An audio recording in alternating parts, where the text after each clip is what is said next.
பள்ளிக்கரணை சதுப்பு நிலத்தில் கட்டுமான பணிகளுக்கு அனுமதி என வெளியான தகவலுக்கு அரசு மறுப்பு தெரிவித்திருக்கிறது. விவரங்களோடு இணைகிறார் செய்தியாளர் பாரிகார்த்திக்.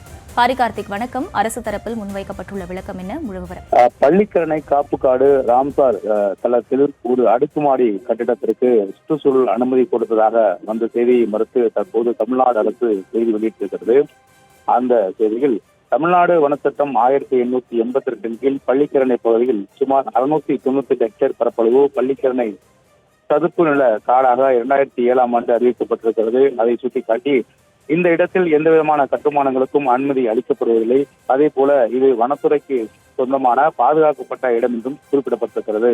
ராம்சார் தளமாக அறிவிக்கப்பட்ட 1248 ஹெக்டேர் பரப்பளவில் பள்ளிக்கரணை சதுப்பு நில காட்டில் உள்ள 698 ஹெக்டேர் நிலவும் உரிய நடைமுறைக்கு பின்பு வரையறுக்கப்பட்டுள்ள நிலையில் 550 ஹெக்டேர் கூடுதல் நிலவும் அடங்கும்.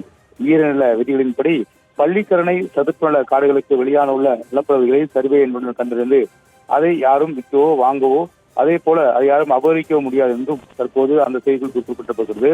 மேலும் இந்த பணிகளை மத்திய அரசாங்க நிறுவனமான கடற்கரை மேலாண்மை மையம் சார்பிலும் இந்த இடங்கள் குறித்து தொடர்ச்சியாக கண்காணிக்கப்படும் என்றும் கூறப்பட்டிருக்கிறது. அதன்படி ஈரநிலங்கள் பாதுகாக்கப்பட்ட விதிகளின் அடிப்படையில் 2017 சுட்டிக்காட்டி இது ஒருபோதும் இந்த செய்தி உண்மைகளை எண்ணும் மறுத்திருக்கிறது. குறிப்பாக ராம்சார் தடாகத்திற்கு உள்ள சர்வே எண்கள் கொண்ட வரைபடம் மற்றும் திட்ட பொதுத்தளத்தில் வைப்பதாகும் எனவே தெரிகிறது. இதன் அடிப்படையிலே அது அனைத்து சர்வே எண்களும் வெளிப்படையாகவே பொதுப்படையாக இணையத்தில் இருக்கிறது. மேலும் 63 படி ராம்சார் தளமாக அறிவிக்கும் செயல்முறையின் ஒரு பகுதியாக 60 நாட்களுக்குள் ஒரு பொது ஆலோசனைக்கு உட்படுவது என்ற செயல்முறையும் வரையறுக்கப்பட்டிருப்பதாகவும் கூறப்பட்டிருக்கிறது. எனவே இது உண்மைக்கு புறமான செய்தி என்று தற்போது தமிழ்நாடு அரசுடைய சுற்றுச்சூழல் காலநிலைத்துறை சார்பில் அறிக்கை வெளியிடப்பட்டிருக்கிறது.